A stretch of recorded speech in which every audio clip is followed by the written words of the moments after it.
Bonjour, c'est Ursule encore. On est le 28 novembre 2024. Alors, je viens sonner la trompette aujourd'hui encore et je viens proclamer le retour de notre Seigneur Jésus-Christ. Amen et alléluia, soyons tous bénis, soyons remplis de sa joie. Amen.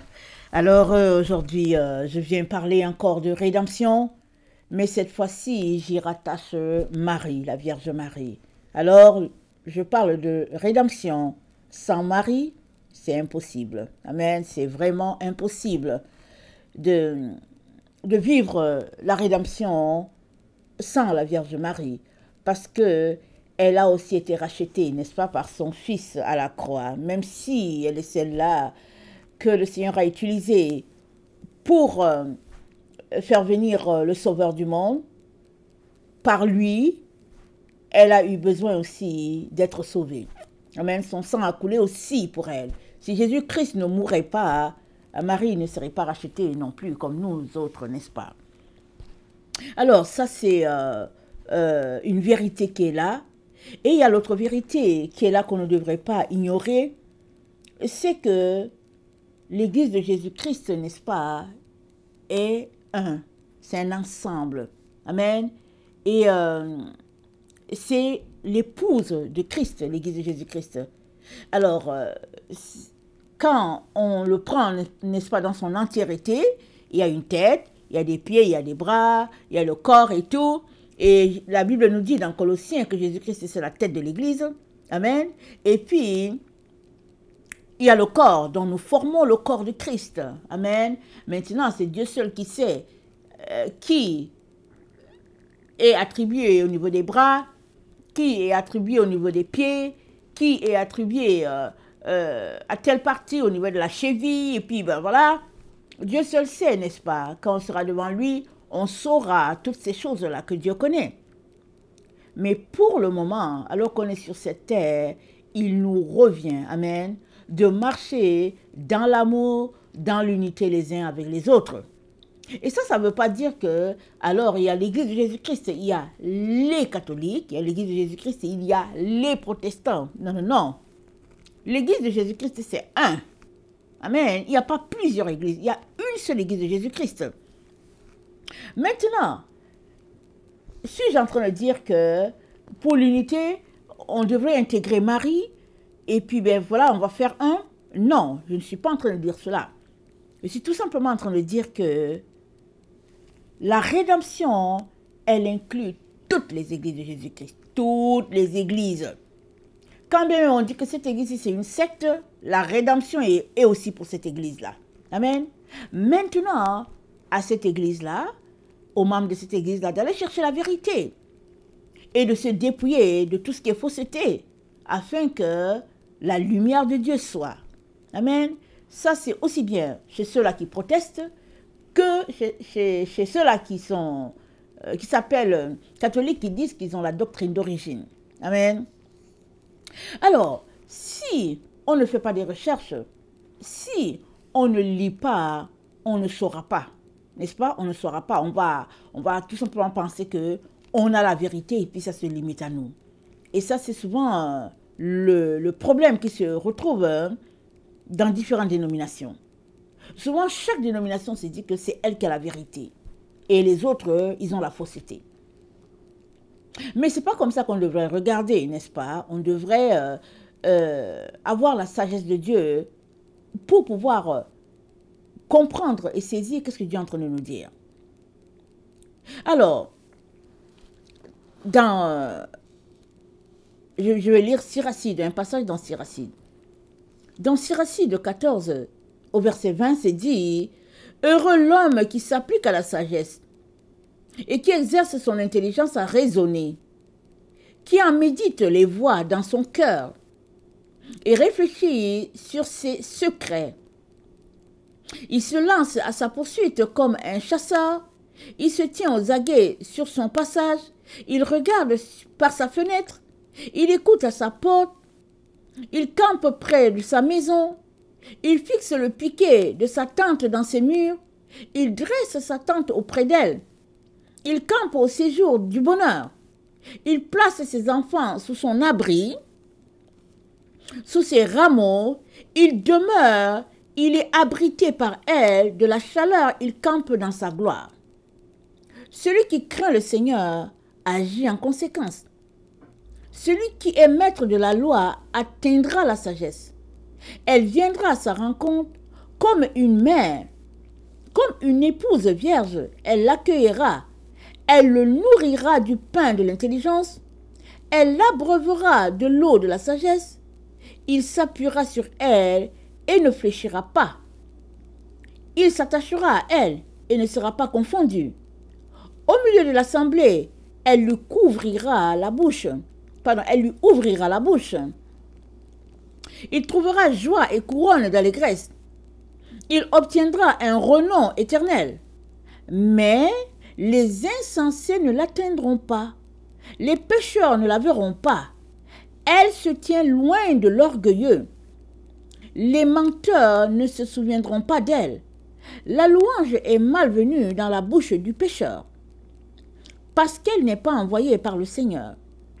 C'est la sagesse qui fait prononcer la louange, c'est le Seigneur qui l'inspire. Amen. On a vu, n'est-ce pas, ces derniers temps, on parle beaucoup de sagesse, et puis on est appelé à parler de sagesse tout le temps, parce que c'est soit la sagesse, soit on est insensé, n'est-ce pas? Et la sagesse est disponible pour quiconque a choisi Dieu, n'est-ce pas? La sagesse, elle est là. Alors, il n'y a pas tel qui est plus sage que l'autre, parce que la sagesse, c'est un peu comme l'intelligence, n'est-ce pas? C'est comme, pardon, excusez-moi, l'esprit. L'esprit est donné, et puis c'est dit que Dieu ne donne pas l'esprit, c'est-à-dire Dieu donne son esprit en mesure de ton appel. Alors, s'il t'a appelé, n'est-ce pas, dans le domaine, exemple, de faire, de confectionner les choses pour le temple, comme c'était le cas d'une personne dans la famille de Judas et puis une autre dans la famille de Dan, si c'est ça, alors Dieu a donné à ces deux personnes-là l'intelligence et la sagesse pour pouvoir confectionner ces choses-là. Il l'a dit à Moïse. Donc, ils avaient toute cette famille-là, ces deux familles-là, avaient l'intelligence nécessaire pour faire ce que Dieu voulait, parce qu'il leur a donné cela pour sa gloire. Et c'est pareil, quand l'esprit, n'est-ce pas, a été répandu, chaque disciple avait des domaines où Dieu l'utilisait. On sait par exemple que dans le cas de Paul et puis de Pierre, c'est dit que quand ils passaient, même leur ombre guérissait des malades. Alors, la dose d'esprit que Dieu leur avait donnée, c'est en fonction de ça. Et puis, j'ai lu un autre témoignage, n'est-ce pas, un livre, je ne me rappelle plus lequel, qui disait que Thomas, il a servi en Inde. Et là-bas, les gens, il suffisait juste qu'ils disent au nom du Dieu de Thomas, et puis il y avait résurrection des morts, il y avait guérison. Donc, Dieu, n'est-ce pas, c'est lui qui distribue, n'est-ce pas, ses dons en fonction de l'esprit qui est là. Mais l'esprit, c'est un tout, n'est-ce pas? La sagesse aussi, c'est un tout. Donc, plus tu viens dans la présence du Seigneur, plus tu le questionnes sur tous ces points d'interrogation que tu as, mieux le Seigneur va te guider. Et il va te donner tout ce dont tu as besoin pour pouvoir, n'est-ce pas, exceller dans le domaine où il t'appelle et puis pour répondre aussi à tes questions, les questions que tu te poses. Alors on dit, dans Siracide 15, c'est dit, celui qui craint le Seigneur agit en conséquence. Amen. Il agit en conséquence. Et puis on dit, heureux l'homme qui s'applique à la sagesse, qui exerce son intelligence à raisonner, qui en médite les voies dans son cœur et réfléchit sur ses secrets. Amen. Heureux, ça dit qu'il y a des secrets. Quand tu médites dans ton cœur, tu poses des questions, tu n'as pas besoin forcément de faire sortir ta réflexion. Mais dans ton cœur, tu médites parce que tu es en relation avec Dieu. Et puis Dieu, n'est-ce pas, c'est lui qui assoit, n'est-ce pas, les choses dans ton cœur parce qu'il ne veut que te guider, il ne veut que te conduire. Tout cela pour dire que l'Église de Jésus-Christ, n'est-ce pas, s'est retrouvée à vivre plusieurs étapes dans la vie. Rassurez-vous, je ne prétends pas tout connaître. Et même, je ne connais pas grand-chose. Il faut que je vous le dise tout de suite. Je ne connais pas grand-chose. Mais toujours est-il que quand on lit l'histoire de l'Église, n'est-ce pas, et que on lit certaines personnes qui ont marché dans la foi, on va voir que, à quelque part, il y a eu coupure d'avec la relation, il y a eu coupure d'avec la Vierge Marie. Amen. Alors, l'histoire de l'Église, ça commence à une époque de notre ère, quand Jésus-Christ était là. Et puis, à un moment donné, il y a eu tellement de persécutions, et à un moment donné, on sait qu'on en parle encore avec Martin Luther, qui a marqué un point tournant, n'est-ce pas? Parce que c'est ce prêtre-là qui a dénoncé tout ce qui se passait de faux. Et après sa mort, l'Église a connu un autre tournant. C'est-à-dire jusqu'à Martin Luther a quitté l'Église, et puis il y en a des gens qui l'ont suivi, mais quand il a quitté l'Église, il a quand même toujours gardé, il a dit que c'était très important, la relation avec la Vierge Marie. On ne pouvait pas la couper. À sa mort, l'Église s'est divisée encore en deux. Il y a un groupe qui a dit non, on n'a pas besoin d'elle, et un autre groupe qui a dit on a besoin d'elle. Alors finalement, c'était les protestants, ceux qui avaient intégré Marie, et puis ceux qui ne l'avaient pas intégrée. De telle sorte qu'aujourd'hui, l'Église vit une autre phase où Marie n'est pas du tout dedans. Mais ce qu'on doit comprendre, c'est que à l'origine, qu'est-ce qui s'est passé? À la naissance de l'Église, qu'est-ce qui s'est passé? Parce qu'on ne peut pas se couper comme ça pour dire, ok, nous autres là, on est du 20e, du 21e siècle, et puis on voit les choses comme ça. On ne peut pas se couper. Excusez-moi. Donc, parce qu'on ne peut pas se couper, ce n'est que par la sagesse que Dieu va nous conduire et nous dire qu'est-ce qui est bien d'intégrer ou bien qu'est-ce qui est de rejeter. C'est sûr que quand on écoute certaines personnes, des évangéliques, des pentecôtistes, des baptistes et tout, il y en a beaucoup qui sont en opposition carrément avec la Vierge Marie, ou bien l'histoire de la Vierge intégrée à un culte, exemple. Il y en a qui sont carrément en opposition. Alors, ce qui est là, c'est toujours de s'arrêter pour dire, Seigneur, qu'est-ce que tu as dit, qu'est-ce que tu n'as pas dit? Alors si aujourd'hui, je me retrouve à parler de ce sujet, c'est parce que, au fait, moi-même, le sujet m'est venu par le Seigneur lui-même. Amen. Le Seigneur lui-même qui a introduit le sujet dans ma vie depuis quelques années. Et c'est comme, tu t'arrêtes, tu te dis, ok, qu'est-ce que je fais avec? Seigneur, qu'est-ce que je fais avec? Alors, j'ai cheminé un certain temps dans les questionnements. Et après, j'ai marché, n'est-ce pas, cherchant la face de Dieu. Et de plus en plus, il a commencé à me répondre et tout. Et petit à petit, la vérité a commencé à s'imposer à moi, n'est-ce pas?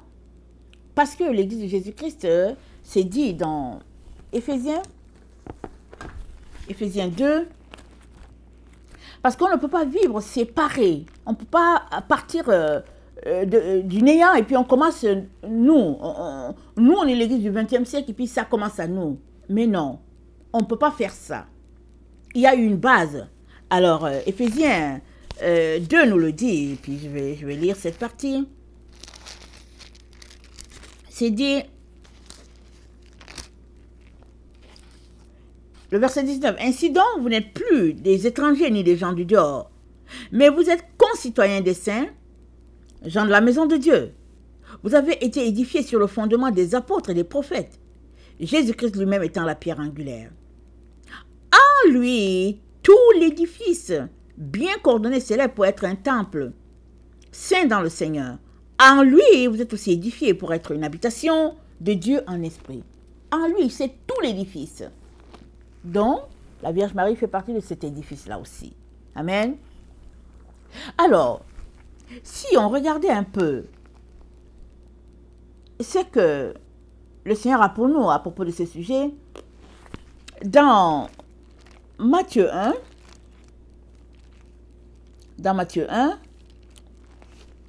au verset 18, voilà ce qui est dit. Voici de quelle manière arriva la naissance de Jésus-Christ.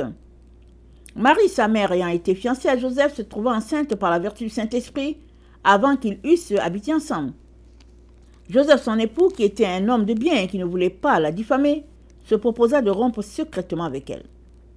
Comme il y pensait, voici un ange du Seigneur lui apparut en songe et lui dit « Joseph, fils de David, ne crains pas de prendre avec toi Marie, ta femme, car l'enfant qu'elle a conçu vient du Saint-Esprit. Elle enfantera un fils, et tu lui donneras le nom de Jésus, celui qui sauvera son peuple de ses péchés. » Tout cela arriva afin que s'accomplisse ce que le Seigneur avait annoncé par le prophète. « Voici, la Vierge sera enceinte, elle enfantera un fils, on lui donnera le nom d'Emmanuel, ce qui signifie Dieu avec nous. » Amen. Alors Dieu nous dit qu'il est avec nous. Pourquoi? Parce qu'il y a un fruit qui est sorti de l'arbre. Amen. Un fruit est sorti de l'arbre. Alors, l'arbre, il se trouve à être mentionné dans Ésaïe 11. C'est dit, puis un rameau sortira du tronc d'Isaïe, et un rejeton naîtra de ses racines. L'esprit de l'Éternel reposera sur lui, esprit de sagesse, d'intelligence, esprit de conseil, de force, esprit de connaissance de la crainte de l'Éternel. Donc, le Seigneur nous dit, ça va partir du tronc d'Isaïe. Isaïe, c'est qui? C'est le père de David. Amen. Alors, si on remonte à chaque fois, on va remonter, on va voir que ça réfère à une prophétie. Ok? Alors, si on regardait, j'ai déjà lu ça ces derniers temps, mais bon, le texte est toujours bon de lire. Dans le psaume 89, c'est dit, au verset 16, « Heureux le peuple qui connaît le son de la trompette, il marche à la clarté de ta face éternelle. Il se réjouit sans cesse de ton nom et il se glorifie de ta justice. Car tu es la gloire de sa puissance, c'est ta faveur qui relève notre force, car l'Éternel est notre bouclier. Le Saint d'Israël est notre roi. Alors tu parlas dans une vision à ton bien-aimé et tu dis, j'ai prêté mon secours à un héros. J'ai élevé du milieu du peuple un homme jeune. J'ai trouvé David mon serviteur, je l'ai oint de mon huile sainte. Ma main le soutiendra et mon bras le fortifiera, l'ennemi ne le surprendra pas et le méchant ne l'opprimera point. » Donc Dieu dit, j'ai élevé du milieu du peuple un jeune homme, j'ai trouvé David. Alors, donc un tronc, c'est dit, puis un rameau sortira du tronc d'Isaïe, c'est-à-dire le tronc de l'arbre. Amen. Et le rameau sort du tronc, c'est exactement comme dans ces cultures, là, il y a la bouture. Alors, c'est pas tout le monde qui connaît les plantes, mais je ne connais pas non plus toutes les plantes. Mais la plante qui me vient, c'est le manioc. Le manioc, il a cette propriété-là que tu le plantes quelque part et après ça pousse et puis ça va de l'autre côté. Tu peux le retrouver un peu plus loin. Sous terre, bien sûr. Parce que ça a des capacités de pousser en dessous. Et puis de se multiplier de l'autre côté. Je ne sais pas si les bananes aussi sont comme ça. Il y a beaucoup de plantes comme ça. Peu importe l'endroit sur la terre, il y a des plantes que Dieu a fait, c'est comme ça. Elles se multiplient par la bouture et puis bon, ça pousse et puis ben, voilà. Alors on peut imaginer ça. Dieu dit, le tronc d'Isaïe là, c'est un tronc, pardon, qui est, si on peut le dire, Dieu l'a fait colossal, voilà, si on peut le dire comme ça, de manière spirituelle. De ce tronc-là, il y a un rameau qui va sortir. Et de ce rameau-là qui va pousser, à partir de ses racines, il y a un rejeton qui viendra. Ça veut dire que l'arbre peut être ici, à côté de toi, et 10 km plus tard, le rameau sort là-bas. C'est loin là-bas que ça sort. Alors si on prend une image, n'est-ce pas, on comprend que Isaïe a vécu bien longtemps avant que Jésus-Christ vienne sur la terre. Amen. Depuis le temps de Rahab, le temps de Ruth, et puis voilà. C'est depuis ce temps-là, n'est-ce pas, que ça a poussé, le rameau est parti, le rameau a marché jusqu'à... C'est arrivé au temps où Jésus devait venir. Et nous savons que Joseph vient de la famille de David. Nous savons que Marie aussi vient de la famille de David. Alors le rameau s'est étendu jusqu'à ce que quand le fils ou bien ce fruit-là de Dieu devait venir, le fruit est venu à travers, n'est-ce pas, la branche, la lignée du roi David. Amen. Alors, s'il n'y a pas d'arbre, il n'y aura pas de fruit, n'est-ce pas? Il n'y en aura pas. Alors, regardons un peu le psaume 1. Le psaume 1 nous dit, « Heureux l'homme qui ne marche pas selon le conseil des méchants, qui ne s'arrête pas sur la voie des pécheurs, et qui ne s'assied pas en compagnie des moqueurs, mais qui trouve son plaisir dans la loi de l'Éternel et qui la médite jour et nuit. Il est comme un arbre planté près d'un courant d'eau, qui donne son fruit en sa saison, et dont le feuillage ne se flétrit point. Tout ce qu'il fait lui réussit. Il n'en est pas ainsi des méchants. » Amen. Ils sont comme la paille que le vent dissipe. Donc, il est comme un arbre planté près d'un courant d'eau. Alors, l'arbre planté près d'un courant d'eau ne s'assèche pas. Voilà. Ça ne s'assèche pas. Voilà. Ça reste en vie. Ça a toujours de la sève. Ça a toujours de la vigueur. C'est toujours vert. Et puis, ça produit toujours, tout le temps, parce que les racines vont en profondeur, les racines ont de l'eau, et puis, à côté d'un courant d'eau, quand il fait très chaud, ça peut recevoir, n'est-ce pas, de l'eau quand même, qui lui est aspergée, voilà, qui lui est aspergée par du vent, etc. On peut citer beaucoup de choses. Amen. On peut citer beaucoup de choses. Alors, le trône d'Isaïe, donc, on peut le comparer à ce psaume-là, qui est un tronc d'arbre près d'un courant d'eau. Et le courant d'eau, c'est qui? C'est le courant, c'est la parole de Dieu. Le courant d'eau, c'est l'eau qui vient de la bouche de notre Dieu, n'est-ce pas? Alors, s'il n'y avait pas d'arbre, ou bien, voilà, s'il n'y a pas d'arbre, il n'y a pas de fruits. Et la Bible nous informe que d'un arbre, il sortira un rejeton. Et ce rejeton sort des racines. Généralement, on s'attend à ce que le rejeton, il sorte peut-être entre les branches. Vous savez, il y a des arbres où tu les gardes entre les branches. À un moment donné, tu vois une petite pousse qui sort de là. Et après, tu vois une fleur. Et puis de là, souvent, le fruit sort. Mais la Bible nous dit non. Il y a un arbre, n'est-ce pas, qui produira un rejeton.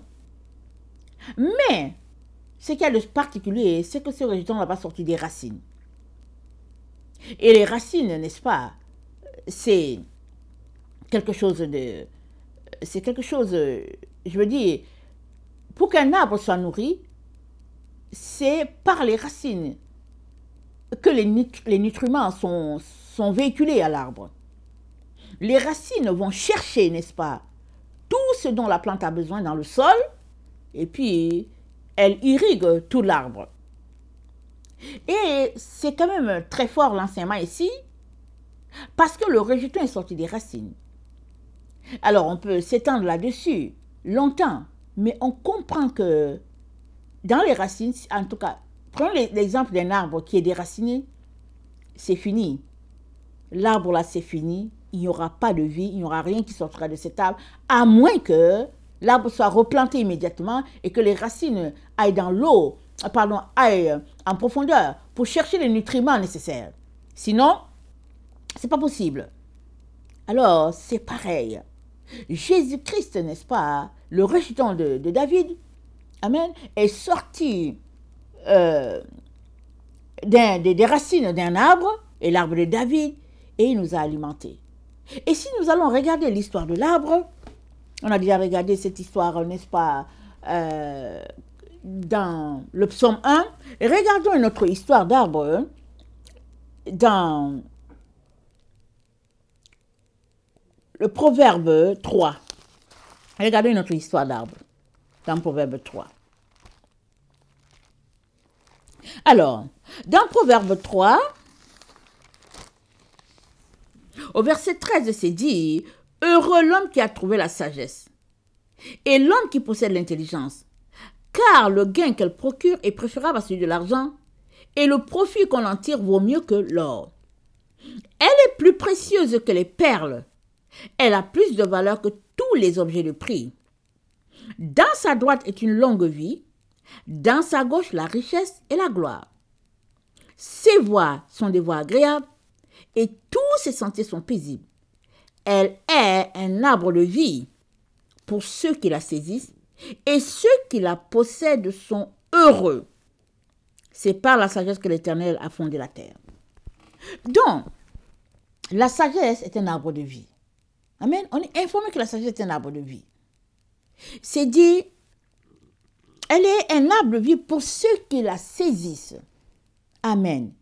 Si tu saisis les enseignements de la sagesse et que tu t'assois à ses pieds, ce sera, c'est dit quoi? Un arbre de vie pour toi. Mais si tu rejettes les enseignements de la sagesse, alors tu es en train de rejeter l'arbre de vie. Cet arbre qui va te nourrir, qui va t'alimenter, qui est une bibliothèque qu'on ne peut pas arrêter de découvrir. Amen, parce que c'est un arbre. Vous savez qu'un arbre, je ne peux pas savoir toutes les propriétés qui sont dans un arbre. Il y a, comment on appelle ça? Il y a l'écorce, il y a les racines, il y a les branches, et puis quelqu'un d'autre donnera beaucoup d'autres détails, n'est-ce pas, que moi je n'ai pas. Mais toujours est-il qu'un arbre, c'est une grosse bibliothèque. Il y a beaucoup de secrets là-dedans. Et de partout, n'est-ce pas? Et Dieu nous dit que c'est ainsi qu'est la sagesse, une bibliothèque, un réservoir de connaissances pour ceux-là qui vont s'y attacher. Amen. Allons voir notre arbre dans Apocalypse 22. C'est dit, et il me montra un fleuve d'eau de la vie, limpide comme du cristal, qui sortait du trône de Dieu et de l'agneau. Au milieu de la place de la ville et sur les deux bords du fleuve, il y avait un arbre de vie produisant 12 fois des fruits, rendant son fruit chaque mois et dont les feuilles servaient à la guérison des nations. Donc l'arbre aussi sert à la guérison des nations. Elle produit 12 fois les fruits. Bon, on comprend qu'il y a 12 mois. Et puis, elle avait un travail extraordinaire. C'est que les humains, les nations, c'est qui? Les humains, les nations, c'est les êtres humains. Ok? Quand on dit qu'elle sert à la guérison des nations, c'est que ceux-là qui se nourrissent des fruits de cet arbre-là sont guéris de toutes parts. Et tu n'as pas besoin d'attendre d'être à quelque part le ciel pour bénéficier de cet arbre de vie. Tu peux commencer à bénéficier, n'est-ce pas, des bienfaits de cet arbre-là, ici, là où tu es, maintenant même, tu peux déjà commencer. Pourquoi? Parce que cet arbre, c'est la sagesse de Dieu. Amen. C'est la sagesse de Dieu. Et Dieu ne veut que le donner, le dispenser à quiconque veut. Amen. Donc, on est informé qu'il y a un arbre de vie au milieu de la place de la ville. Alors, on ne peut pas, vous savez, à moins que Dieu nous explique, on ne peut pas tout comprendre, n'est-ce pas? La sagesse de Dieu, elle est telle qu'il nous donne chaque jour plus et encore plus. Et dans Apocalypse 22, il est dit,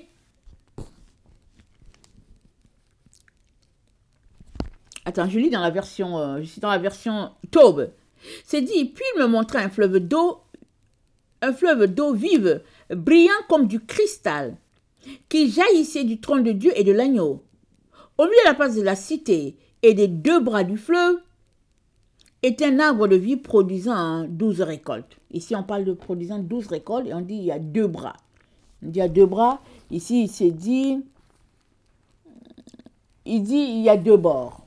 Ici, dans Louis II, il y a deux bords. Et puis ici, dans la Taube, c'est dit, il y a deux bras. Et chaque mois, ça produit, ça donne de son fruit et de son feuillage pour guérir les nations. Et à partir de cet arbre-là, il n'y aura plus de malédiction sur la terre. Alors, on l'a vu, cet arbre, c'est la sagesse de Dieu. Et une autre référence à l'arbre, n'est-ce pas? Allons-y dans Genèse. Dans Genèse 2 ou 3, je pense que c'est Genèse 2. Attendez, je regarde mes références.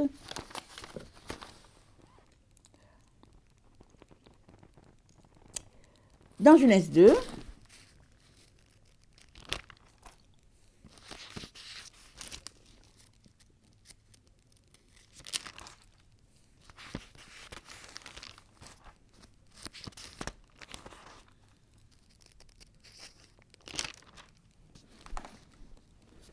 au verset 8,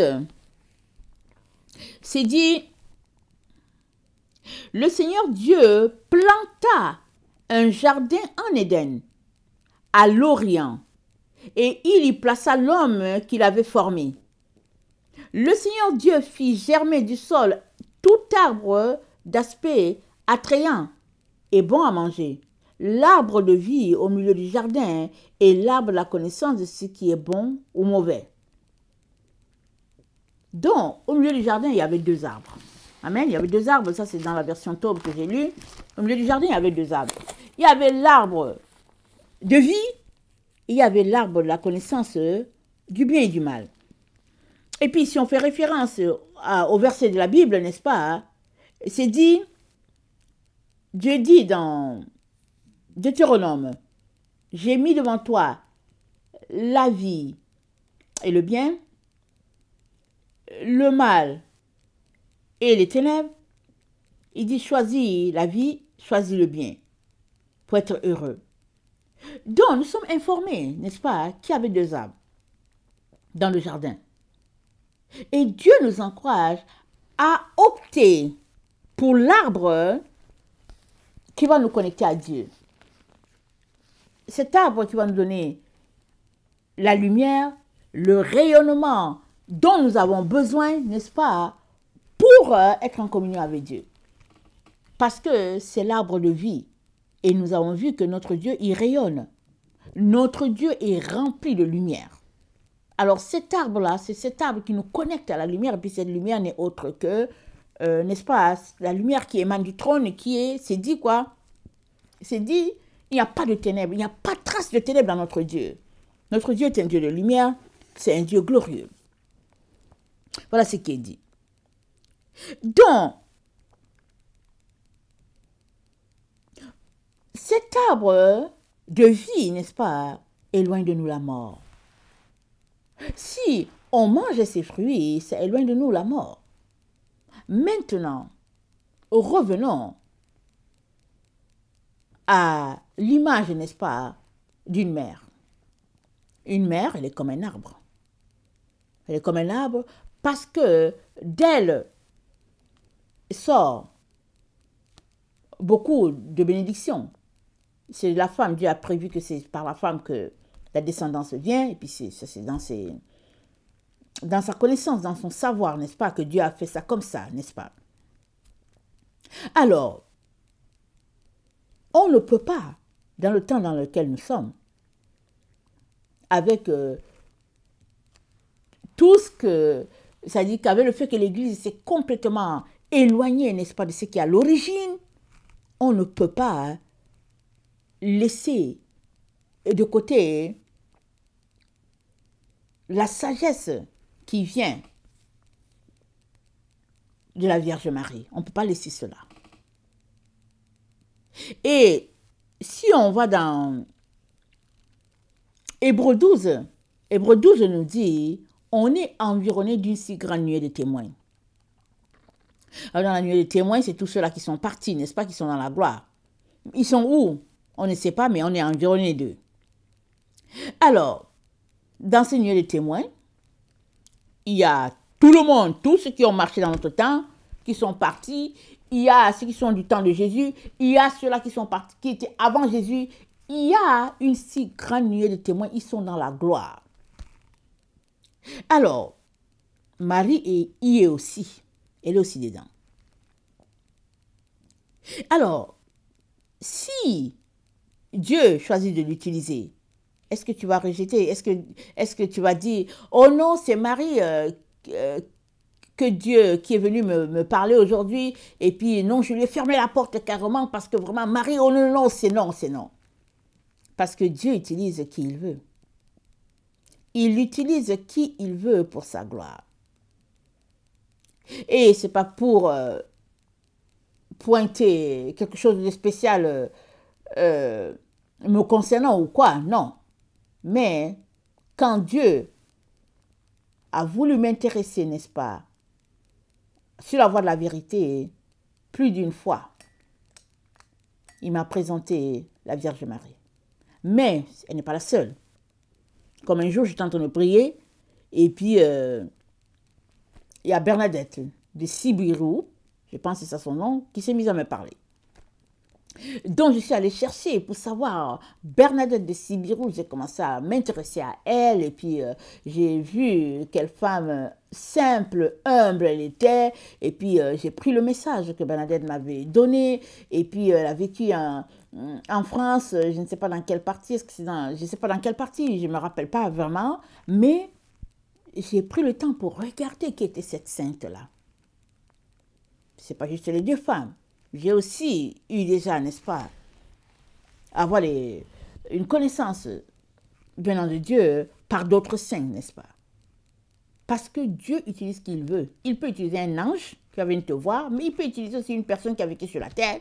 Il peut utiliser quelqu'un de ton temps ici, là, qui est parti, qui a venu te voir, ou bien il peut même utiliser quelqu'un qui n'est pas mort, qui est là, la personne, exemple, la personne vit au Maroc, tu es en train de prier et tu vois la personne devant toi. Tu dis, mais qu'est-ce qui se passe? La personne dit, non, je suis venu te donner un message, et puis donne le message, et puis la personne part. Ça, c'est des choses de bilocalisation. Le Seigneur est puissant pour faire ce qu'il veut, comme il veut. Ce qui est important de savoir, c'est qu'il ne faudrait pas que toi, tu te bloques de Dieu. Parce que Dieu est Dieu. Il fait ce qu'il veut.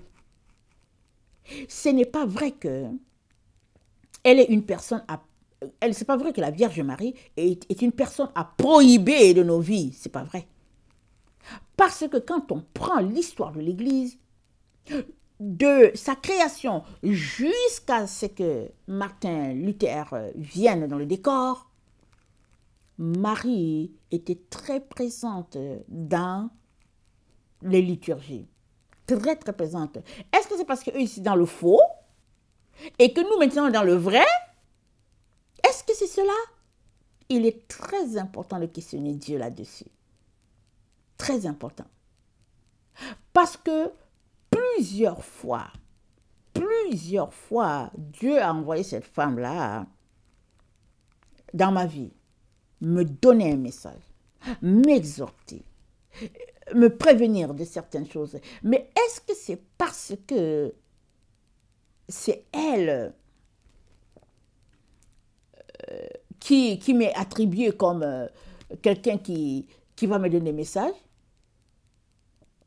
Peut-être oui. Peut-être aussi que Dieu est tout simplement en train, n'est-ce pas, de pointer certaines vérités qui ont été écartées au nom d'une certaine prudence, au nom du fait que, bon, il y a les démons, au nom...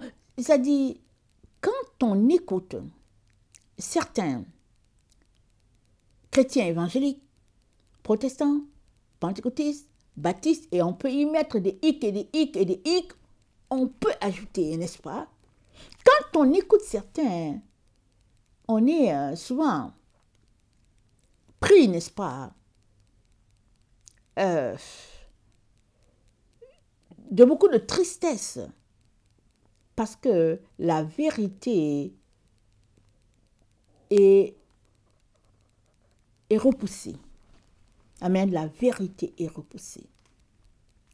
Ce n'est pas possible que dans le temps où nous nous trouvons, que nous puissions vivre la rédemption sans que la Vierge Marie y soit. Ce n'est pas possible. Parce que la rédemption, c'est aussi pour elle. Et certains diront, ah, mais elle n'est pas particulière, surtout les femmes. Vous savez, les femmes, elles ont une manière de voir la vie qui est carrément différente, n'est-ce pas?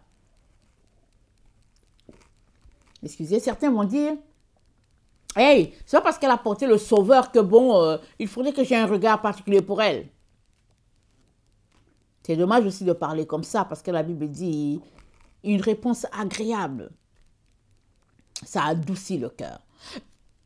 Donc, avant d'ouvrir la bouche, pour donner des commentaires, il est très important de questionner Dieu là-dessus et de t'assurer que c'est Dieu qui te parle. De t'assurer. Parce que là où l'arbre de vie se trouve, là aussi se trouve la Vierge Marie, là aussi se trouve notre Seigneur Jésus, mais là aussi se trouvent les saints d'autrefois. Oui, là aussi se trouvent les saints d'autrefois. Abraham, Enoch, Pierre, Anne, de Sibirou. On peut mettre des noms et des noms et des noms. Écoutez, même ceux qui sont partis d'ici, et puis bien voilà, on peut mettre des noms. Et il est très important de ne pas repousser du revers une vérité qui est là, soit parce qu'on est frustré, soit parce qu'on est ignorant, soit parce qu'on a reçu un enseignement qui n'est pas tellement ça, et puis on demeure là-dedans. Et on dit, ah non, mais ça c'est les histoires des catholiques. Oh non, mais c'est... Non, on ne peut pas avoir une relation avec elle parce que, bon, ça peut être de l'idolâtrie. Et je vous dis une chose, c'est un témoignage personnel. Je loue le ciel chaque jour de ce que le Seigneur a enlevé le voile de mes yeux et de ce qu'il m'a permis, n'est-ce pas, d'avoir une relation avec cette femme-là. Je loue le ciel tous les jours parce que les sources de Dieu sont abondantes sur la terre. Et je sais que beaucoup de gens qui sont de dénominations protestantes n'aimeraient pas entendre ça. Mais ce n'est que pure vérité, ce que je veux dire, parce que c'est les Écritures qui les révèlent, même si ça ne saute pas du coup à l'œil, c'est là dans les Écritures, Dieu nous le montre, c'est que la Vierge Marie, elle est co-rédemptrice avec son Fils. Elle est co-rédemptrice. On ne peut pas lui ôter cela. Ce n'est pas possible. Les Écritures le mentionnent et c'est là. C'est entre les lignes. Alors, on va lire Jean 1, le verset 15 à 18. Jean 1, le verset 15 à 18. Ça dit...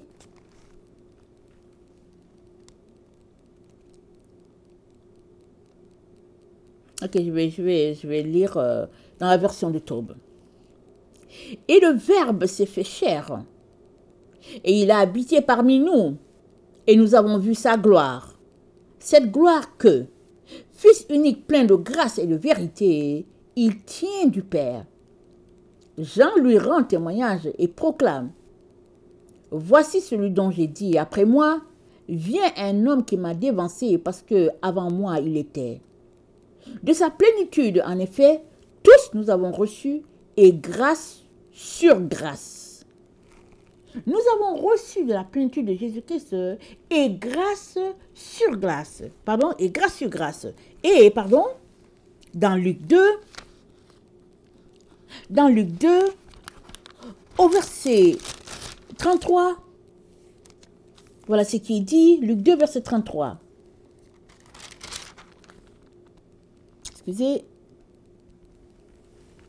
Luc 2, verset 33.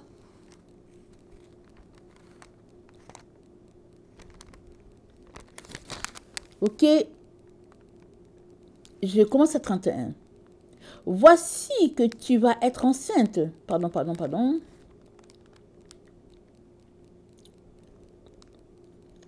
verset 26. Nous sommes dans Luc 1, le verset 26. Le 6e mois, l'ange Gabriel fut envoyé par Dieu dans une ville de Galilée du nom de Nazareth, à une jeune fille accordée en mariage à un homme nommé Joseph de la famille de David. Cette jeune fille s'appelait Marie. L'ange entra auprès d'elle et lui dit « Sois joyeuse, toi qui as la faveur de Dieu, le Seigneur est avec toi. » À ces mots, elle fut très troublée. Elle se demandait ce que pouvait signifier cette salutation. L'ange lui dit « Sois sans crainte, Marie, car tu as trouvé grâce auprès de Dieu. Voici que tu vas être enceinte, tu enfanteras un fils et tu lui donneras le nom de Jésus. Il sera grand, il sera appelé fils du Très-Haut. Le Seigneur Dieu lui donnera le trône de David, son père. Il régnera pour toujours sur la famille de Jacob et son règne n'aura pas de fin. » Marie dit à l'ange, « Comment cela se ferait-il puisque je n'ai pas de relation conjugale ?» L'ange lui répondit, « L'Esprit Saint viendra sur toi et la puissance du Très-Haut te couvrira de son ombre. C'est pourquoi celui qui va naître sera saint et sera appelé fils de Dieu.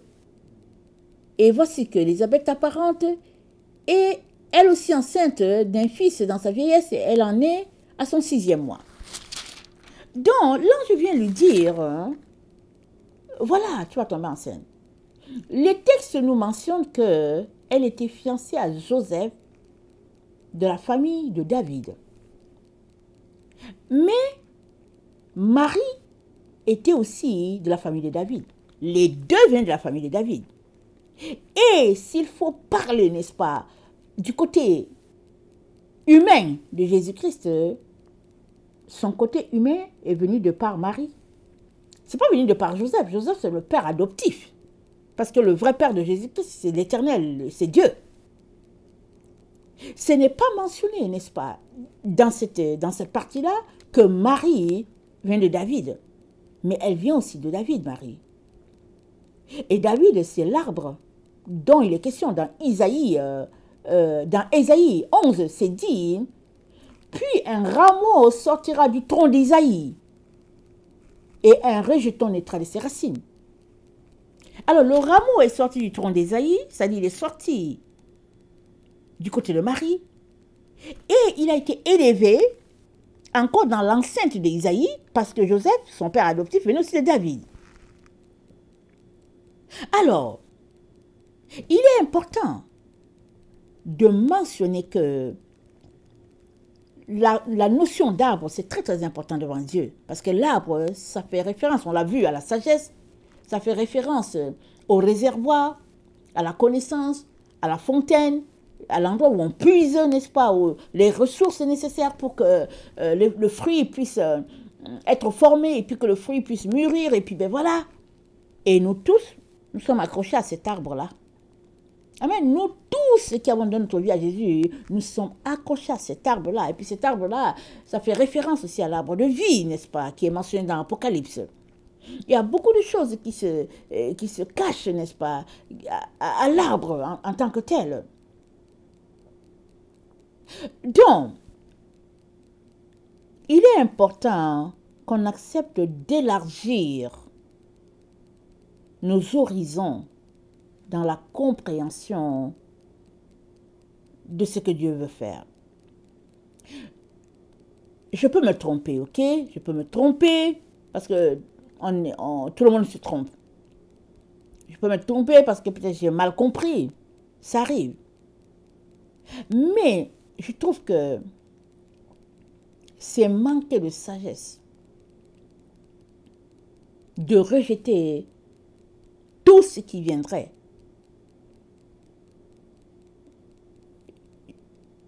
du nom de la Vierge Marie.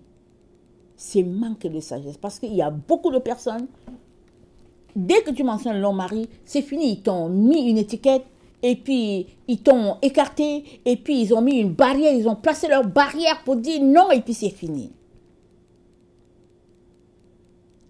Mais combien c'est manquer de sagesse de se comporter comme ça? Combien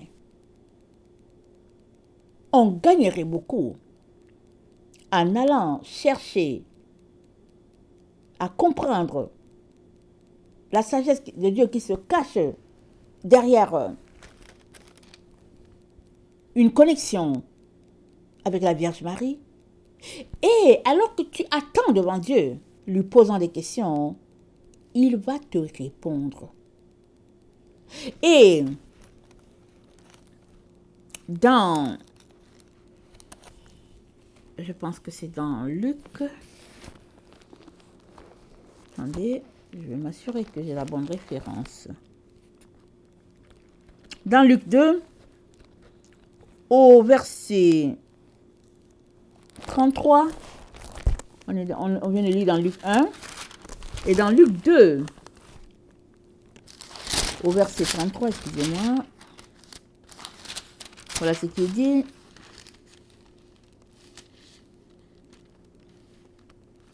Je m'assurer que Luc 2, verset 33, excusez. Le père et la mère de l'enfant étaient étonnés de ce que l'on disait de lui. Siméon les bénit et dit à Marie sa mère, « Il est là pour la chute ou le relèvement de beaucoup en Israël, et pour être un signe contesté. Et toi-même, un glaive te transpercera l'âme. Ainsi seront dévoilés les débats de bien de cœur. » C'est dans la version de Tob.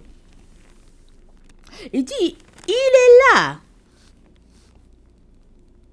Attendez. Où est-ce que j'ai? Il est là pour la chute ou le relèvement de beaucoup en Israël. Et pour être ainsi contesté. Et nous savons que Jésus-Christ, n'est-ce pas, il a été contesté de son temps, il l'est encore aujourd'hui, et puis ben voilà. Et il s'est dit, toi-même, amen, attendez, et toi-même, un glaive te transpercera l'âme, ainsi seront dévoilés les débats de bien de cœur. Alors nous savons que l'âme de Marie a été transpercée, n'est-ce pas, à la croix, quand là, devant la méchanceté humaine, elle a vu son fils remettre son esprit entre les mains de Dieu. Et elle devait vivre de foi pendant 3 jours. Amen. Elle devait se nourrir de foi pendant 3 jours et croire que Dieu le ramènera à la vie. Son cœur a été transpercé là. Parce que là, devant la méchanceté des hommes, tu te questionnes, tu te dis, mais comment est-ce possible que l'être humain puisse arriver jusque-là? Mais elle devait pardonner là à la croix. Elle devait prier, n'est-ce pas, pour ses ennemis, qui sont aussi les ennemis du Seigneur Jésus. Mais elle devait prier pour que son cœur soit gardé pur. Et elle devait prier, attendre jusqu'à ce que son fils ressuscite. Amen. Et elle devait continuer de prier encore parce que quand le temps de Jésus-Christ est venu de partir, il est parti et puis Marie est restée sur la terre. Elle a continué de prier. Elle a continué, n'est-ce pas, d'enseigner. Parce que, alors qu'il n'y avait pas de groupe formé, il n'y avait pas de disciples, il n'y avait rien, elle est celle qui a été visitée par l'ange, parce que qu'est-ce que l'ange lui a dit? Une grâce t'a été faite. Et la grâce, c'est qui? C'est notre Seigneur Jésus. Une grâce t'a été faite, toi, jeune fille, une grâce t'a été faite. Et la grâce, c'est quoi? C'est le cadeau. L'ange entre et puis lui dit que, hey, il y a un cadeau que Dieu t'a fait. Et le cadeau, c'est une personne. Alors, d'elle est sorti un cadeau. Amen. Et ce cadeau, c'est Jésus. Et elle a offert ce cadeau au monde entier. Elle l'a éduqué, elle l'a offert au monde entier. Et ce cadeau est ce qui abreuve toute la terre et c'est ce qui soutient toute la terre. Ça veut dire quoi? Il y a certaines personnes qui vont discuter, ils vont dire que ouais, si Marie n'était pas là, Dieu pourrait utiliser n'importe qui. Ok, il n'y a pas de problème. Il peut utiliser qui il veut. Mais ici, il a utilisé une personne qu'on appelle Marie. C'est la grâce qu'il lui a faite. Et cette grâce est pour toute l'humanité. Et il est important de questionner Dieu sur toutes les bénédictions qu'il nous donne, au lieu de mettre une croix dessus, attribuer sa présence à quelque chose de démoniaque et se fermer la porte malheureusement. N'est-ce pas? Se fermer la porte malheureusement à la lumière de Dieu. Parce que elle est une lumière. Tu es aussi une lumière. Amen. Tu es aussi une lumière. Marie est une lumière. Alors, Dieu peut t'envoyer dans ta vie plusieurs lumières. Alors, pourquoi rejetterais-tu cette lumière-là en disant « Oh non, non, c'est Marie, c'est la Vierge Marie, je ne veux rien savoir ». Il faudrait s'arrêter. Qu'est-ce que tu sais de ce que Dieu veut faire avec elle dans ta vie? Qu'est-ce que tu en sais? Amen. Alors,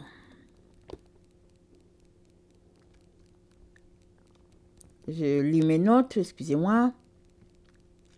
Dans Proverbe 2, le verset 6, on retourne à Proverbe 2.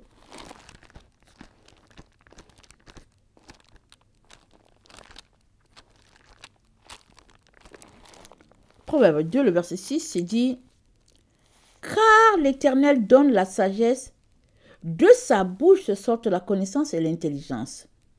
Il tient en réserve le salut pour les hommes droits, un bouclier pour ceux qui marchent dans l'intégrité. » Car l'Éternel donne la sagesse, de sa bouche sortent connaissance et intelligence. Dieu donne la sagesse. Il ne veut que nous donne la sagesse.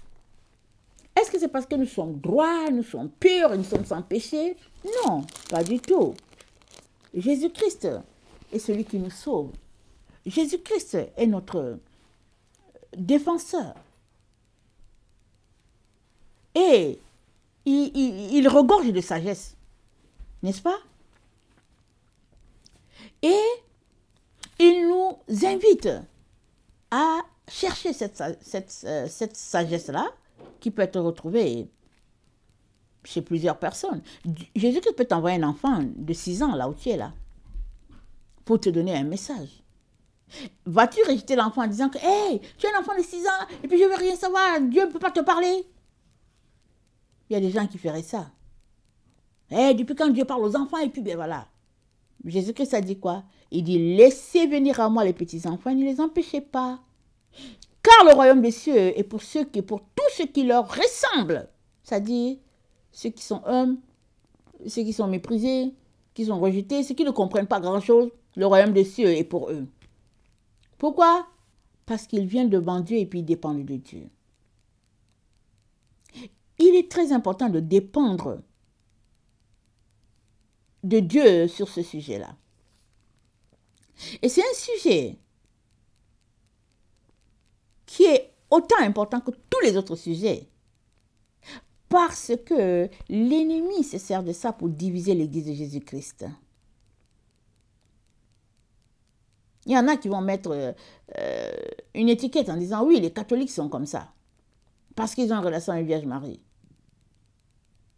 Et il y en a qui ont fait une idolâtrie, n'est-ce pas, de cette affaire. Chez les catholiques, il y en a qui ont fait une idolâtrie. Chez les protestants aussi. Il y en a qui ont fait une idolâtrie aussi. Et même pour ceux qui ne sont ni protestants ni catholiques, il y a de l'idolâtrie. Question de dire que l'idolâtrie peut être trouvée partout. Partout. Même sur toi, sur ton habillement, il peut y avoir une idolâtrie. L'idolâtrie, c'est la voie du mal de la séduction. Donc avant d'ouvrir la bouche pour pointer ceci ou cela, retournons à la sagesse. Amen. Allons-y voir Dieu pour dire, Seigneur, qu'as-tu à me dire sur ce sujet-là? Qu'as-tu à me dire? Et plus tu vas venir devant Dieu, plus il te parlera. Amen. Plus il te parlera. Parce qu'on a besoin d'enlever, n'est-ce pas, toutes les incompréhensions et de venir à la connaissance des vérités, des différentes vérités sur notre chemin. Sur tel sujet, le Seigneur veut t'éclairer, sur tel autre, le Seigneur veut t'éclairer, sur tel autre. Par exemple, quand le Seigneur a voulu attirer mon attention sur cette histoire de purgatoire, d'enfer et tout ça et tout, moi j'étais là un jour en train de prier, et puis à l'époque, je vois quelqu'un qui est dans les flammes. Mais je dis, mais qu'est-ce qui se passe ici? Mais j'étais en prière. Et j'étais, hein, vous savez, j'étais sous le choc, parce que je ne savais pas c'était quoi ça. Et après, ça s'est encore répété. Et après, je me suis dit, bon,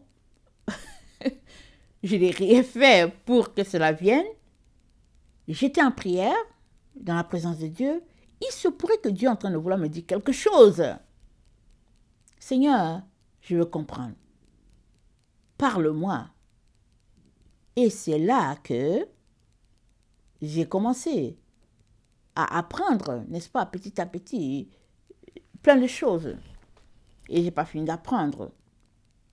Mais ce que j'avais reçu, n'est-ce pas, comme enseignement, c'était que les morts sont morts, ils sont partis, et puis ben, c'est fini, bye. Mais le Seigneur me présentait des gens qui n'étaient plus sur cette terre, mais qui étaient dans les flammes. Mais qu'est-ce qu'il voulait que je fasse avec? Que je dise, ok, bravo, il est dans les flammes? Non. Souvent, je ne connais même pas les personnes. Mais en venant écouter Dieu, j'ai su que Dieu voulait que je prie. J'ai dit, ah, ok, donc on peut prier. Pour ceux qui sont de l'autre côté, donc Seigneur, merci pour ta révélation. Merci de m'éclairer. Mais si on vit dans une relation avec le Seigneur où on est juste centré sur nous, le Seigneur, et puis notre dénomination, et les choses s'arrêtent là, on manque beaucoup de choses. Parce qu'il y a beaucoup de faux qui nous a été enseigné. Et l'ennemi est derrière tout cela pour mettre un mur entre catholiques, protestants, etc. Mais devant Dieu, il n'y a pas une église protestante, une église catholique, une église adventiste, etc., etc., une église de l'ACM et tout. Non, devant Dieu, il n'y a pas tout ça. Devant Dieu, il y a l'église de Jésus-Christ. Amen. Et la fausse église qui est la prostituée. Soit toi et moi faisons partie de l'église de Jésus-Christ. Amen. Et nous en sommes le corps. Soit nous faisons partie de la prostituée. Et la prostituée sera jugée, n'est-ce pas? Elle sera jugée comme opposant les plans de Dieu. Et l'église de Jésus-Christ sera récompensée parce que, ayant obéi, n'est-ce pas, à ce que Dieu attend d'elle. Et avant que cette église reçoive sa récompense, elle est jugée par sa tête. Parce que c'est dit dans 1 Pierre, je pense 4, que le jugement commence par la maison de Dieu. Et c'est dit que si c'est par nous que ça commence, alors quelle sera la fin de ceux-là qui périssent? Attendez, on va lire cette partie. Alors, mes chers frères et chères sœurs, il est très important, je ne retrouve pas le passage, il est très très important qu'on sache que excusez, j'ai pas cherché, je ne retrouve pas le passage, mais on sait que c'est dans soit 1 Pierre, soit dans 2, ok? Le jugement commence par la maison de Dieu, et puis si c'est par nous que ça commence, quelle sera la fin de ceux-là qui ne connaissent pas le Seigneur? Parce que nous connaissons le Seigneur, et il nous juge. Et nous devons être trouvés, n'est-ce pas, devant lui, marchant selon comme il nous a indiqué. Il n'est pas en train de dire qu'on ne doit pas tomber. Il n'est pas en train de dire qu'on doit passer notre temps, je ne sais pas, à cocher, n'est-ce pas? Que, ok, ici, je n'ai pas péché, ici, j'ai pas péché. Ce n'est pas de ça qu'il est question. C'est question que Jésus-Christ a dit, soyez parfaits comme votre Père. Ça veut dire que toi et moi sommes appelés à nous conduire de manière à toujours exceller devant tout choix qui se passe devant nous. Une fois que nous devons une situation, on devait se poser la question, que ferait Jésus à ma place? Et Nous devons agir comme Jésus-Christ agirait. C'est pour cela qu'il a dit, soyez parfaits, comme votre Père est parfait. Et c'est une vie, c'est une marche, c'est une façon de faire qu'on ne peut pas laisser tomber en disant, au fait, voilà, Jésus-Christ m'a sauvé et puis c'est suffisant. Alors, je reviens sur ceci. Il y a une seule église. Il y a un seul baptême. Il y a une seule communion. Il n'y a pas 1000. Il n'y a pas une église catholique, et puis une église protestante, et puis voilà, d'autres églises X, Y. Non, il y a une seule église. Et s'il y a une seule église, il est important, n'est-ce pas, que cette église-là soit unie. Et l'église ne peut pas être unie s'il y a des divisions et puis des sujets, au fait, qui sont là, maintenus, n'est-ce pas, par l'ennemi de nos âmes, et puis qui fait que nous sommes divisés, séparés les uns des autres. Alors, je ne suis pas en train de dire que oui, on sera unis par l'histoire de Marie. Je ne suis pas en train de dire ça. J'ai déjà passé en revue, n'est-ce pas, l'arbre de vie. Et l'arbre de vie qui est rattaché à la sagesse de Dieu. Et la Bible dit, si quelqu'un manque de sagesse, ça c'est Jacques qui le dit, qu'il le demande à l'Éternel. Et il va le lui donner, n'est-ce pas? Qu'il le demande à l'Éternel. Alors, dans Éphésiens 4, c'est dit, au verset 1, « Je vous exhorte, donc moi le prisonnier dans le Seigneur, à marcher d'une manière digne de la vocation qui vous a été adressée, en toute humilité et douceur, avec patience vous supportant les uns les autres, vous efforçant de conserver l'unité de l'esprit par le lien de la paix. Il y a un seul corps et un seul esprit, comme aussi vous avez été appelés à une seule espérance par votre vocation.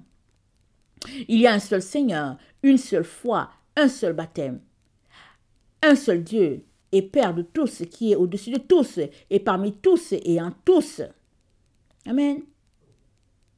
Il y a un seul, tout est un. Il y a une seule église, il n'y a pas deux. Il est donc important qu'on aille devant Dieu, n'est-ce pas? Qu'on prenne le temps pour saisir ce qui se passe, n'est-ce pas? Derrière cette figure maternelle-là. Et il est très important de recevoir pleinement toute la sagesse, toute la lumière que Dieu veut te donner à travers une connaissance de l'appel de cette femme-là dans la vie de l'Église de Jésus-Christ. Amen. Que le Seigneur bénisse sa parole. Maranatha, Jésus revient. Amen et amen.